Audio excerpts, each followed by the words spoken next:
Oh, we'll stay in the NFL, and in honor of the rule change we just spoke of, we now have more rules. We got Rooney rules. We got the enhancement Rooney rules. So they've made updates to the Rooney Rule in the wake of the Brian Flores super lawsuit where everybody is involved. We think so. Maybe somebody's dropped out, but you know what it was about. So the NFL has made efforts to increase diversity and all the other buzzwords, and so we've got NFL teams now will be required to hire a minority offensive assistant coach for this season. If you've already got one of those, well, then you're grandfathered in or you're retroactive or whatever it is. And I think that's the biggest headline. You got some other nuggets in there as well, including an emphasis on women in the NFL. Could be a thing, I guess. Anyway, Drake, go ahead, and I'll jump in later. Okay, so when I read these new enhanced rules, two things that stick out to me.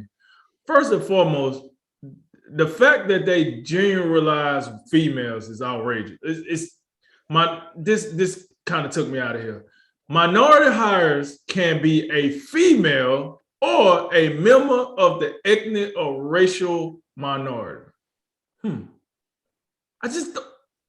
So what are we talking about the female part? I'm trying to understand. So the female can be white, the male can't be. Is this maybe this Rooney Rule is twofold and I just missed one of the folds here? I thought the Rooney Rule was about minorities. This whole female, I'm telling you, I told you this before the show, Jay. I think they just threw the female part in here to throw a wrench to get people kind of like distracted, I say. I don't know. This is kind of wild with the female portion. The second thing is this. In the last segment, we talked about the overall ruling, which the overall ruling for the overtime change was 29-3, right? I don't see an overall ruling for the Rooney Rule, this enhancement. I would like to know what the owners really like. How did they come up with this? Like, I want to know what the vote count was. Because this don't seem real, like, owner friendly to me right here, if I'm being honest. And I can't imagine that the owners just let the NFLPA or let the outside influences shove something right down their throat. I don't see that. So I'm kind of wondering how did they get to this point? I'm just wondering about that. Three. Now to my third point, and it's my personal like outlook on this. Being a black man, being a black man that's competitive, being a black man that's I like to earn what I get. I feel better when I earn it because I can say I earned it against, I don't care what color they was. If I went against them, I beat them, I earned it. For a lot of these coaches, right? And I feel like I could say this even though I don't know these coaches on a personal level. I feel like when they became whatever level coach they became in the NFL, they felt a sense of they earned it. Yeah, did somebody know somebody that knows somebody and they got a job? Maybe. But you still had to do something to earn that job. You had to show something. They just wasn't out here saying, hey, we're at Home Depot, pack it on in. We need some head coaches. No, that's not how that works. You have to have done something to have one of those positions. My problem with the new Rooney Rule, I think it devalues the minorities that's working hard to get the position that they're trying to get to. And yeah, I get it. The percentages don't work in their favor. But I just fail to believe that these minority coaches and females, their brand is to take the easy route out. Oh, if you just gonna give me the layup, I'll take it. I don't know, man. I'm looking at Brian Flores. I don't think Brian Flores wanted a little gimme, a little hand-me. I think he wanted work to be a coach. He just wanted it to be fair. I don't think his intention when he brought this back into the light was to say, Hey, listen, y'all just gotta start giving us jobs, man. We don't want to work for them. We out here on the WIC program. We out here on the government assistance. We just want it. Like, no, I think he just seeing how Brian Flores operates, see how the likes of like Mike Tomlin, a lot of these coaches, they want to earn what they got. So I think this new enhancement kind of watered down minorities right now, and I just don't even know what it's doing to the females. I don't know. This it almost making females a scapegoat is how I'm looking at it. Like they're gonna be the scapegoat now. So if a team just like, listen, we don't got a minority good enough, go find a good enough female, bring her in. Like that's kind of how I'm looking. I'm translating this right now because I don't see the owners just like this kind of came out of the blue. I ain't hear nothing about this. The last segment we talked about, it referenced a lot of in the owners meeting. They talked about this and they came up with this and they did that. In this segment, it's almost like Roger Goodell went to his office, typed this up on Microsoft Words, and just started sending it out to people. Like I don't see like I don't got that NFL push behind this, that vibe, that feeling that. Yeah, this is what the league want to do. It's just like this some real Kyrie Irving, I can't play because of the vaccine type mess right here. Like, I don't know. It feels real forced. And then it kind of don't make sense. Women will now count towards the interview requirements for 2 internal minorities that have been interviewed.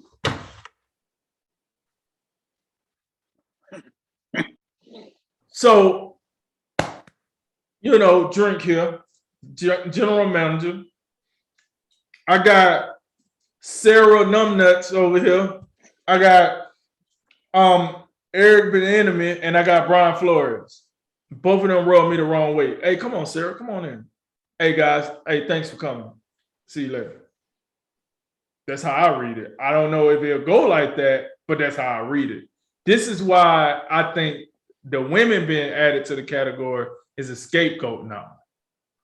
Because now the easiest thing you could do is if you just don't want to hire any minorities, you just hire a white woman because you couldn't hire a white man. Jay, I'm a little perplexed here. I don't know. Maybe I need a YouTube tutorial to walk me through this because this is an odd change to the rule here. I think they kind of went, like the saying say, they went 0 to 100 real quick, and this is kind of wild for me. So I'm gonna let you take it from here, and maybe you can enlighten me on a little more of this Rooney Rule. Yeah. I wish I could. Quite frankly, the problem is, and I'll just cut straight to the chase, is because it's a bad rule to start with. And I say that because, and not that the spirit of the rule is necessarily a bad thing. Like sometimes you put things in place because of your good intentions, but they have unintended consequences. And so and this was something that I was worried about. Like the Rooney Rule was an effort to kind of incentivize, like, hey guys, we want more minority head coaches, so we're mandating that you interview them now. And what we've been told is that teams and owners are just kind of, all right, we got to bring in, y'all come on in, have an interview. And then in the back room, they're like, hey, somebody in the back room's on the phone calling the guy who's getting the job. You know what I'm saying? So now, I mean, the next logical step is, okay, guys, hey, we've been playing around with this rule for upwards of 20 years. They're getting a little irritated out here. We have to step it up. And that brings you to one of the central questions is, how did they get the owners to agree to this? Because I gotta believe Roger Goodell just can't go in there and be like, hey guys, we put out we just published a memo. You guys, you're gonna have to start hiring. You're gonna have to hire a minority head coach if you ain't got one. Oh, it's gotta be offense. Can't be on defense. Because that's where they getting hired. Jay, what you tell them? Hey guys, make sure y'all check y'all emails. I just sent y'all the email. check your email. Yeah. If you haven't logged in lately, go down to the 6, reset your password, do what you got to do, all that. Yeah. So now the owners had to bless off on this. And I just don't understand why. Because I don't know, because look, if you a billionaire, are you really worried that much about what people think? I can't imagine so. And the Oh no. problem is people have already made, they've already made their conclusions about these billionaire owners. Most of them think they're just greedy old white men who only care about making money. So does that really change? Has that really changed now? And here's the perfect example. I think it's 5 minority head coaches right now. 2 of them work for probably the 2 worst owners in football. So you're telling me like, oh, well, Daniel Snyder hired Ron Rivera. Oh, what a virtuous fella he is. No, Stephen Ross had Brian Flores, and they put out the lawsuit like, well, he's, what was he? He got 2 biracial parents. Okay, but bring him in. That'll fit the bill. We still think they're the same people. There's nothing virtuous about them. They are bad owners. They are losers. That's who they are. There can be no question because they hired somebody who happens to be the right skin color. That changes nothing. So I'm perplexed as well. I'm just furiously perplexed because this is the first stage, Drink. Because what we're doing here is we're trying to have the NFL is basically in a way turning into a social program where we try to achieve a desired outcome. And this is the first step. Okay, today they tell you, okay, you have to hire a minority offensive assistant. So the desired outcome is to get more minorities in head coaching jobs. Well, what if you don't get that to a satisfactory end? Because as we said, we've never defined what the end goal is from a numbers standpoint. You have to have actual goal. You have to set goals, and they have to be measurable. There's no measurable goal. So in the end, when you have, let's just say 25% of the head coaches are African American, and that's not good enough. So then the next step, and there may be steps in between, but then you have a step that says, all right, guys, well, we're going to have to come in here and draw straws. And whoever draws the shortest one is going to have to bite the bullet and hire a minority head coach. So this is it's a initial step on a pathway to just madness in a sense. Because as I've said previously, and I'll say it again, I don't care that I've said it over and over. We are straying so far from what you alluded to. In some way, the best person should get the job. And I'll tell you, and another thing, let's just say, and because 75% of the players are Black, so if we have 75, let's just say the NFL mandated and the owners happen to agree, okay, guys, 75% Black, that's what we got to have on head coaches. Who gets fired? Can you give me 75? Can you give me all the white head coaches who deserve to be fired? I don't think you could find me that many. I think there's 12 guys probably, that probably keep their job. You can go down the list. Bill Belichick, John Harbaugh, Sean McDermott, Andy Reid, Kyle Shanahan, Sean McVay. I mean, that's 6 right there. So who gets fired in that case? I mean, again, we're trying to social engineer a desired outcome. And I think that doesn't, I mean, it does help the group you're trying to help, but it's hurting everybody else. Because we're not talking about merit. We're not talking about qualifications. We're not talking about none of that. And that's not a job pool I'm interested in. Think about it like this. It's almost like, and it goes back to your point about earning the position. Affirmative action. Let's just say, because that's a thing, and it gives minority applicants in colleges advantages. So same thing with head coaches. If you just had a process like that, a minority student applicant or a minority head coach applicant starts the job application with a 10-point handicap, and the majority candidate or the white person has 0 points. I mean, it's automatically unfair.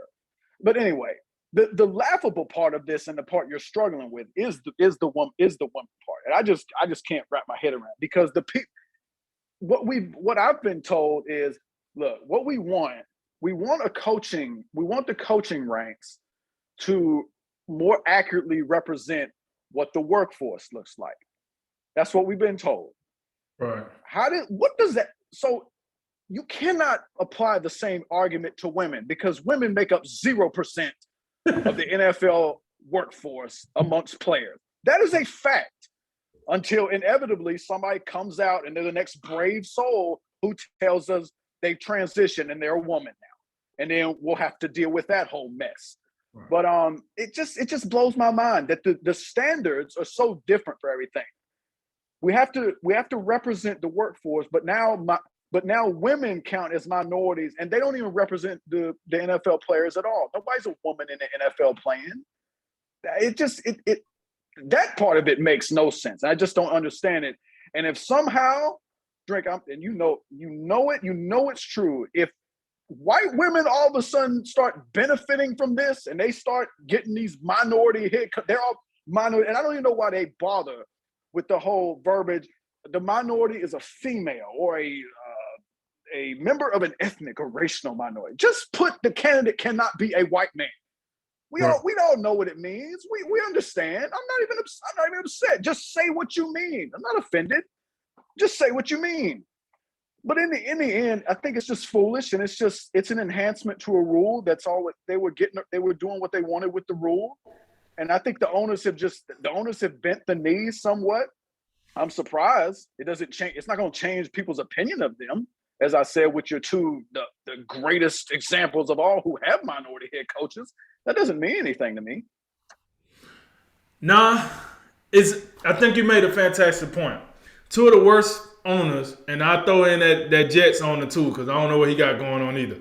But, you're so right, yeah. So you can say the Houston Texans owner can go in there too. He asleep. We don't even know who he is. So I agree with you. It seems like, listen, you getting the opportunities, but at what cost? And then if you're trying to say, hey, well, listen, we just want to be fair here. Well, the owner that kind of set this ablaze over there, he let go one minority, hire another one, and like you say, I still don't feel like he's a great person. I don't know how you put this. And to the point, and again, just to cut. On the Brian Flores point, because this has been the firestorm, and I agree with you about Brian Flores. He doesn't strike me as the type of guy looking for a handout. He just right. and there is probably something to be said about the process being somewhat unfair, but that has to do with everybody's a white owner except for the Jaguars owner. Right. And so, but I don't think he wants a handout. The problem with Brian Flores, I think, is the most egregious. Is he should not have been fired. That was not a just firing. That's just a stupid owner. That's what that is. No, I agree. So what that tells you, folks, is you can make all the money in the world that you want to make, but sometimes you're just going to be a failure. I just think, hey, listen, them owners are just failures. Like, they rich. They can buy my life 10 times fold. And they'll probably crush it if they wanted to. But at the end of the day, you gentlemen need to own something else. Because being a football team owner is probably not the best. By the way, all of those owners, they all have, and I'm serious about this, as a football owner, not as a businessman or whatever else they did to get all their money. But as football owners, the Jets owner, the Texans owner, the Washington's owner, and Miami's owner. They are all losers. No question.